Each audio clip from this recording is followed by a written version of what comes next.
We're here with another edition of SVG Sports Tech On Demand. I'm Jason Dackman, Chief Editor at SVG, and I'm joined by Jeff Barnes. He's Editshare's Director of Business Development. Jeff, how you doing today? And thanks for joining us. I'm good. Thanks for having me. Yeah, well, we appreciate you taking the time. Editshare's been extremely busy, during the pandemic era, especially as we've seen remote collaborative workflows exploding. We've obviously seen you guys make several enhancements and add some new features to your key platform. So let's start with just an update on, what's the latest on the EFS collaborative storage and the Flow media management solutions in terms of, new news and exciting features. Sure. On the storage platform side of EFS, we've done a fairly large business transformation step of switching our hardware platform to HPE enterprise hardware, which offers customers a lot of other ways to acquire or own the product, more off-the-shelf type hardware, as well as offering subscription. So to move into a little bit more of an OpEx to own the product versus a CapEx upfront, which helps sports teams and budgets right now. On the Flow side, obviously a large focus on remote editorial and cloud offerings. We went into the market during pandemic. We were already working on these things. What we found is still some sticker shock and cost of ownership on the Cadillac of remote editorial. We've dug deeper into our partnership with Adobe and panel, capabilities in that layer to offer some proxy, what we call seamless proxy workflows to manage a lower cost storage tier in the cloud, conform against that high res, be able to work in process, but be able to work in proxy and remote editorial. Sure. Yeah. I mean, obviously we've seen, like I said, the remote workflows have just exploded. We all knew it was going this direction. Like you said, you guys have been working on this for years, but certainly the trends accelerated and a 5-year plan suddenly became a 5-month plan. I'm sure. Did you see that with some of your customers? We saw that. We've also seen the need for a hybrid solution, right? We've got a good roster of existing pro and college sports teams and football clubs around the world that already are invested in Editshare, but they just can't get to the solution. So it's a mix of DR, a mix of remote access for content creation, and a mix of just cloud-based editorial for new project work. So we don't get customers coming to us with a one fixed idea of the solution. We're nimble and flexible enough to add these corner parts of the whole solution to customize that.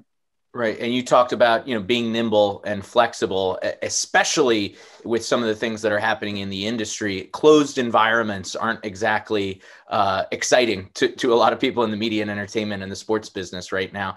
Now, you guys, I know, are very keyed up on some of your partnerships that you've had with other technology vendors and manufacturers out there to try to open some doors for a lot of your customers. Can you tell me about some of those partnerships? Sure, it's a long list. I won't go through all of them, but we've recently announced an integration partnership with Blackbird, and what that gives customers is that nice light option on top to quickly access material. Blackbird being able to see in and out of our MAM layer and our storage layer for our on-prem solution customers.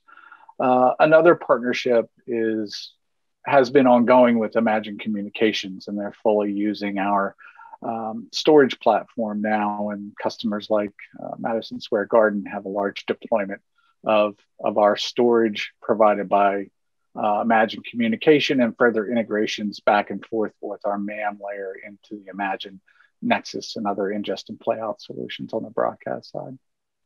Very cool. And I'm sure there's plenty more partnerships coming down the line as well. I'm sure you're in constant talk, so we'll keep an eye out for that.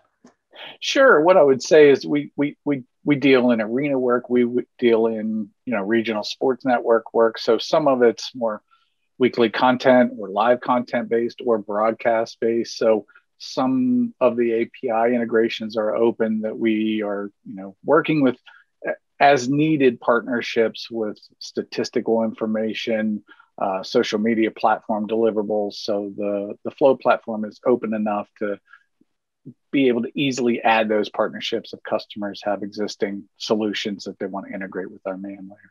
Excellent. All right, cool. Well, you had mentioned it, but there was a lot of, interest, right, in tools for remote content creation, innovations for cloud solutions and stuff like that during the pandemic. And now, hopefully, fingers crossed, we're normalizing a little bit here, but it's not like all of these advancements and these new workflows are going to go away. So from an Editshare perspective, how do you see the industry taking everything that they've learned over the last, 12 to 13 months and bringing it into what you called a bit of a hybrid model moving forward?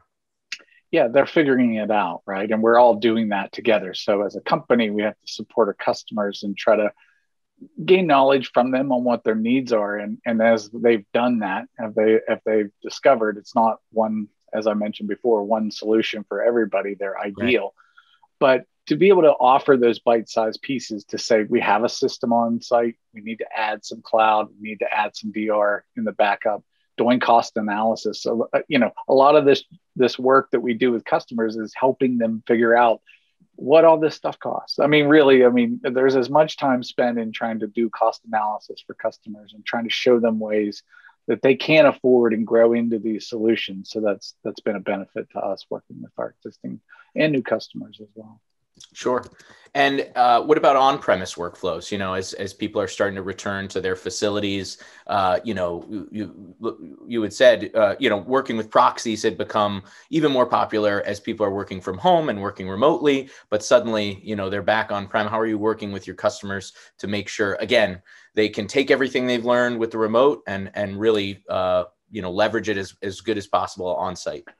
This goes back to the foundation of us providing an end-to-end solution between storage and asset management. There's very tight integration with those two platforms. And obviously, I mentioned at the top, switching to HPE gives customers other buying routes to own the hardware side. They might supply that or have an avenue to supply that themselves with contractual enterprise agreements they might already have, and come to us for a software-only file system layer on top of that, as well as asset management layers. So there's no shortage of us innovating and integrating further into on-prem solutions, because hybrid's a magic word and it's easy to pull that off the shelf and apply to a lot of solutions. But we've not found many groups that can totally commit or afford to put all that material up in the cloud. Sure.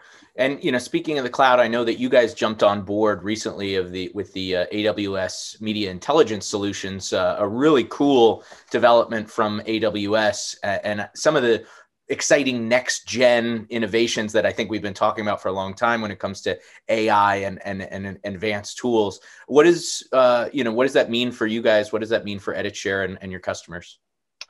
It's much like our open APIs across. There's a hub and spoke mentality to those integrations. So if there's a service layer somewhere, we can just shoot over to that and do that integration, right? So Flow can be a platform that works on-prem. It can be completely virtualized, and AWS is our lead partner in terms of providing a totally virtualized, touchless experience in the cloud. So, those APIs and having close partnership with AWS is certainly key for us moving forward in remote workflows. Very cool. Well, I know that there's going to be a lot more news coming down the line from Editshare, so make sure to keep us in the loop. But for now, Jeff, really appreciate you taking the time, and stay safe, all right? It's good seeing you, Jason. Thank you.